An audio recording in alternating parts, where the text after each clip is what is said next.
One wrong turn, one unexpected breakdown, and suddenly, I was standing on the side of the road, watching a stranger with rough hands and an easy smile fix more than just my car.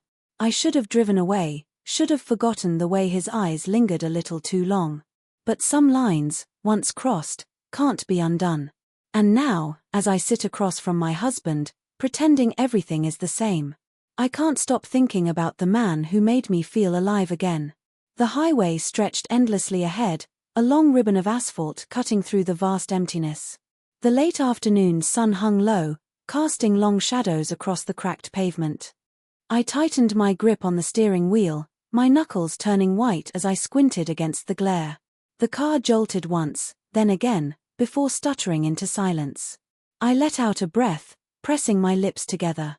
Just what I needed. With a resigned sigh, I guided the car to the side of the road, rolling to a complete stop. The engine let out a feeble sputter before dying completely, leaving behind an unsettling silence. For a moment, I sat there, fingers tapping against the wheel, willing the car to start back up. Nothing. The dashboard lights flickered, then went dark. Fantastic. With another deep breath, I reached for my phone, already anticipating the worst. No signal. Of course. Because why would anything go right today? Shoving the useless device back into my purse, I pushed open the door and stepped out. The dry autumn air carried a faint scent of pine, mingling with the lingering heat of the pavement. It was quiet here, too quiet. The kind of silence that made the world feel vast and empty. I popped the hood, propping it open as I leaned in, staring at the mess of wires and metal like it might suddenly make sense. I didn't know the first thing about cars, had always left that to Logan, my husband. He was the one who handled oil changes, strange engine noises, all those little things I never paid attention to. Still, I poked at a wire here, tapped on something there, as if my clueless tinkering would magically bring the car back to life. It didn't. A sharp gust of wind sent a strand of hair across my face, and I swiped it away, frustration bubbling in my chest. This wasn't just annoying, it was unnerving. The isolation of the road, the looming dusk, the creeping realization that I was utterly alone out here. And then, the low purr of an approaching engine cut through the quiet.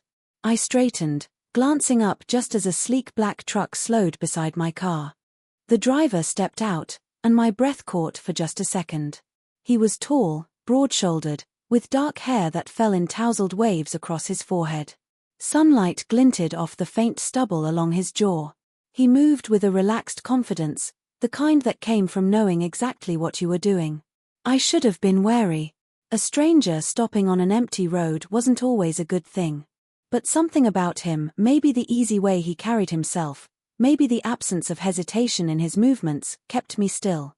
He walked up, hands in his pockets, eyes scanning my car before flicking to me. "Looks like you've got some trouble," he said. His voice was deep, smooth, casual. I nodded, crossing my arms. "Yeah. Just died on me out of nowhere." He stepped closer, his gaze shifting back to the open hood. Without another word, he leaned in, inspecting the engine with the ease of someone who had done this 100 times before.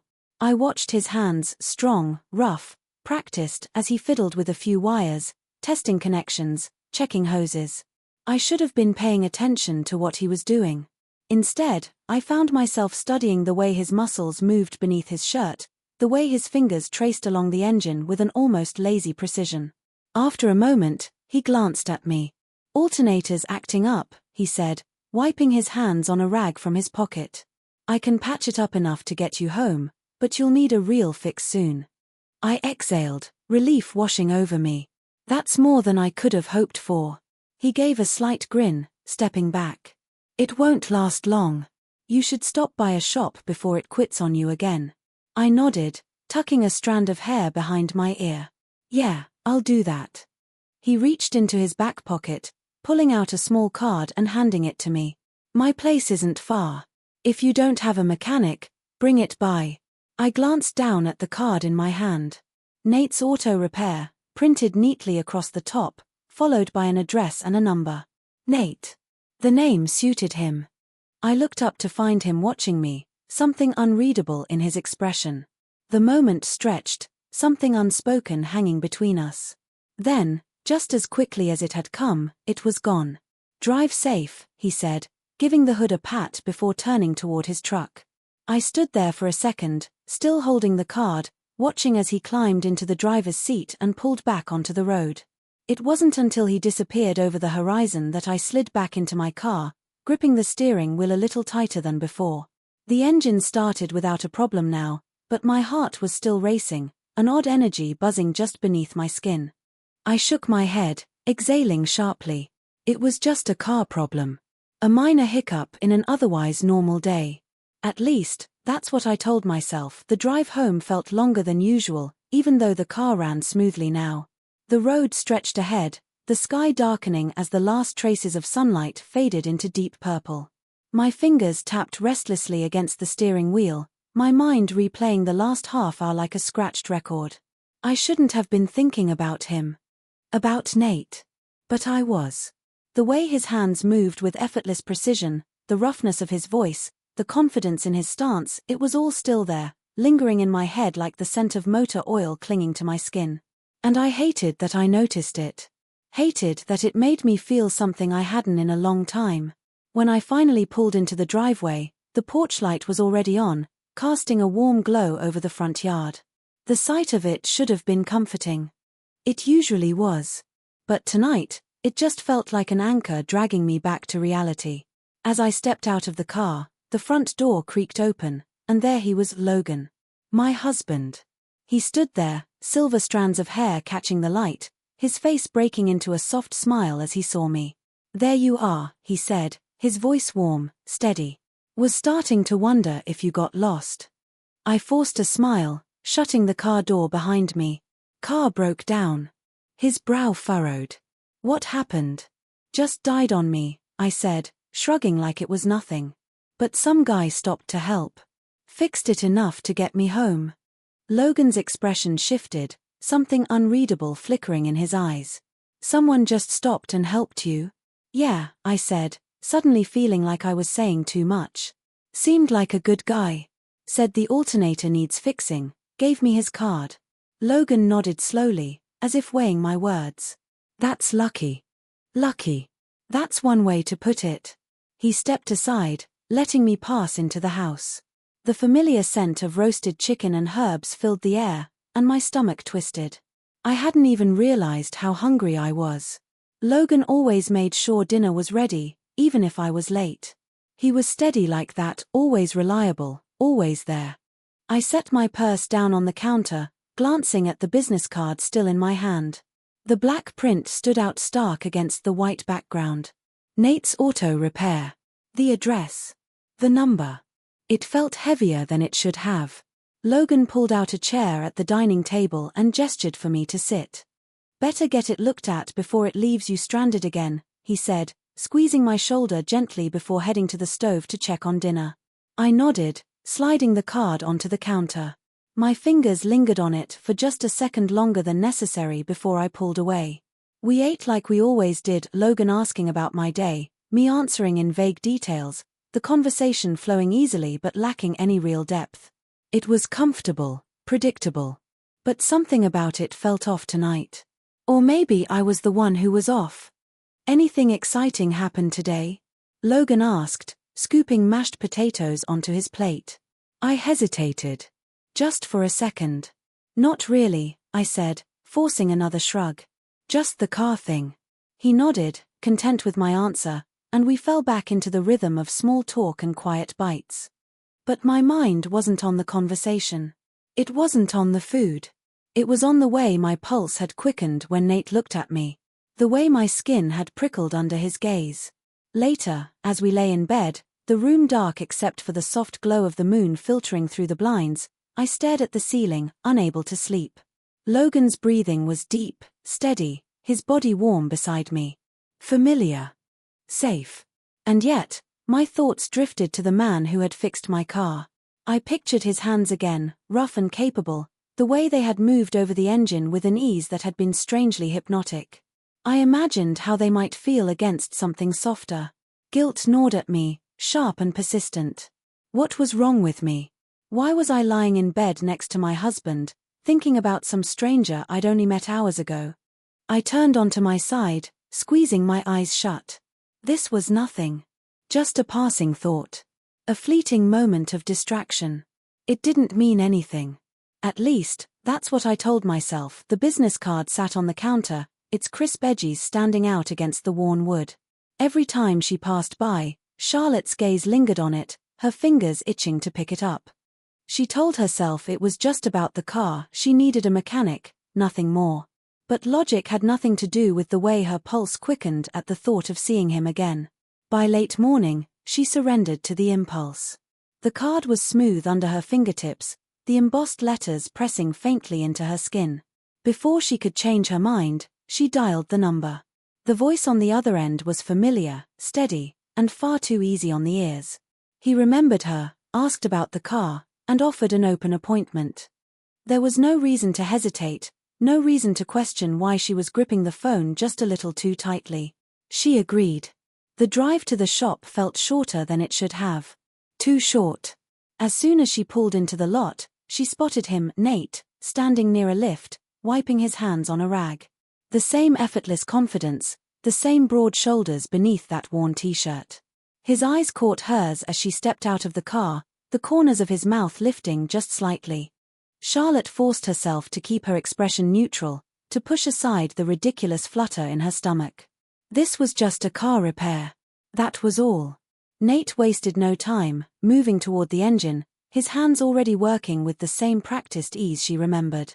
The smell of motor oil lingered in the air, mixing with something sharper, something that made her breath catch. She wasn't watching the repair, she was watching the way he moved, the way the muscles in his forearms flexed with every shift, the way his fingers traced along the wires as if he understood them on instinct. The issue wasn't small. It would take longer than expected. A day, maybe more. It should have been an inconvenience, but it wasn't. She followed him inside without question. The office was compact, cluttered but organized, a desk covered in notes and tools. Nate grabbed a notepad, listing the necessary repairs, explaining the details as he wrote. Charlotte listened, or at least, she pretended to. The conversation drifted, shifting into something else, something she wasn't sure how to define. He asked about her life, and she answered without thinking. The words came easily. Too easily. She told him about the free time, about the emptiness of days that stretched too long. She said it lightly, but he caught something in her tone. A flicker of recognition crossed his face, there for only a second before he looked back down at his notes. Her eyes moved to his hands again, the rough edges of his knuckles, the faint grease still clinging to his skin. There was a certain precision in the way he worked, a kind of quiet strength. She leaned forward slightly, watching the way his fingers moved over the page. Her voice dropped just enough to make it noticeable. A man who worked with his hands all day had to be good with them. The air shifted. His pen stilled against the paper. The silence between them stretched, heavy and unspoken, filled with something neither of them had intended but neither seemed willing to pull away from. Charlotte didn't need to say anything else. The moment had already taken shape. The shop smelled of oil, metal, and something faintly sharp, maybe grease, maybe gasoline. The hum of machinery in the background gave the place life, a steady rhythm of work being done, problems being fixed. Charlotte shouldn't have felt out of place here, but she did. Not because she didn't belong, but because she was too aware of herself, of her own breathing, of the way her skin prickled under the weight of something unspoken. Nate moved through the space with the kind of ease that came from routine. He had a way of making things seem effortless, like he belonged in the chaos of tools and spare parts. There was something grounding about it, something undeniably attractive about a man so completely in his element. The sharp scent of motor oil clung to his skin, mixed with the faintest trace of soap, and for some reason, Charlotte found it oddly intoxicating. She told herself she was here for the car, for the repair, but that was a lie so thin she barely believed it herself. She lingered when she didn't have to. Asked questions that didn't need answers. Stood too close when there was space to step back. Nate noticed. Of course, he did. He wasn't oblivious. There was a flicker in his expression whenever she spoke, a shift in his posture when she leaned in just a little too much. He hesitated sometimes, as if waiting for her to draw a line, to set a boundary. But she never did. She was testing something, pushing just enough to see if he'd push back. And then, the moment came. She wasn't sure how it started, whether it was the way she let her fingers linger on the edge of his desk, or the way his gaze settled on her, not moving, not looking away. The air felt different, thicker, charged. The background noise of the shop faded, replaced by the deafening sound of her own heartbeat pounding in her ears. Nate shifted, setting down the notepad he had been holding, the sound of it barely registering over the blood rushing in Charlotte's veins. She knew what was happening before it happened, knew it the second he took a step closer instead of pulling away. The distance between them shrank, neither of them speaking, neither of them looking for a way out. Charlotte's breath hitched, her body instinctively bracing for something she had both feared and wanted in equal measure. She felt the warmth of him first, the heat radiating off his skin, before his hands reached her waist. It was careful at first, almost testing. But when she didn't move away, didn't pull back, his grip tightened, fingers pressing into the fabric of her jacket, anchoring her there. She barely registered the feeling of the cool metal pressing against her back as he guided her against the edge of the workbench. Every breath felt heavier, every movement slowed as if time itself had decided to stretch out this moment. When his fingers traced the small of her back, something inside her cracked open. A sharp inhale. A silent acknowledgement. She had crossed the line the moment she walked through that door, and now there was no stepping back. Charlotte wasn't thinking about consequences, about the weight of this choice, about the life waiting for her outside these walls. In this second, she only felt the rush of something new, something reckless and exhilarating. Her hands moved without thought, fingers trailing over the rough fabric of his work shirt, feeling the firm muscle beneath. He didn't stop her. He didn't question it. The tension that had been building since their first meeting finally found its breaking point, and when he leaned in, closing what little space remained, she didn't hesitate. It wasn't just about attraction. It wasn't just about longing. It was about remembering what it felt like to be wanted. The ride home was silent. The hum of the tires against the pavement did little to drown out the whirlwind in Charlotte's mind. The air in the car felt thick, heavy with something unshakable. She gripped the steering wheel tighter than she needed to, her fingers stiff, her knuckles pale. What had she done? The scent of motor oil still clung to her skin, mixing with the faintest trace of Nate's soap, his presence lingering like an invisible mark she couldn't wash away. It was ridiculous. This was a mistake. An enormous, undeniable mistake. And yet, deep down, she didn't regret it. Not entirely. She should. She should be drowning in guilt, in shame, in the sickening realization of how far she had let things go. But instead, an unfamiliar, burning satisfaction curled in her stomach, the kind she hadn't felt in years. It wasn't just about the way Nate had looked at her, or the way his hands had felt against her skin. It was about something deeper, something she had been missing for far too long. She had been starving for this. For attention. For touch. For something that reminded her she was still alive. The house was quiet when she pulled into the driveway. The porch light flickered, casting a soft glow across the front yard. For a brief moment, she sat in the car, fingers motionless on the keys, staring at the familiar walls of the home she had built with Logan. Could she walk inside and pretend nothing had happened? Could she slip into the routine of her life without the weight of this pulling her under?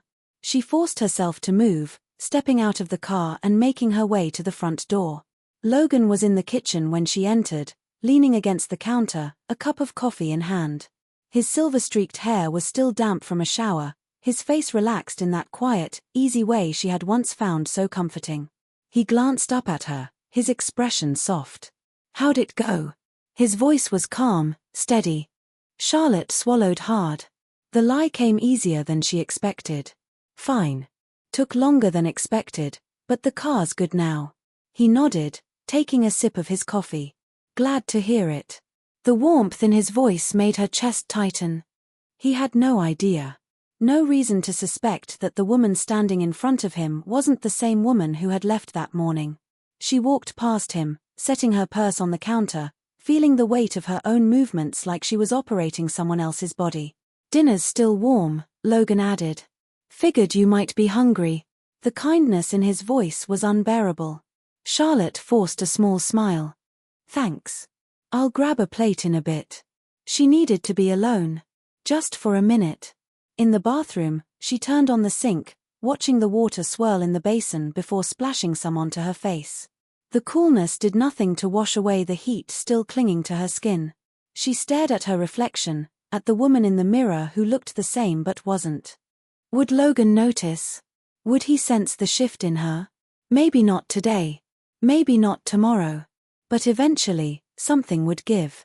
She pressed her hands against the counter, gripping the edge like it might keep her from falling apart. What now? What was she supposed to do with this? The logical answer was to bury it. To push it so deep inside herself that it never saw the light of day. And yet, her phone buzzed from inside her bag. A name flashed across the screen. Nate. Her breath caught. A choice. A line she could still step back from. Or one she could cross again. The decision sat heavy in her hands.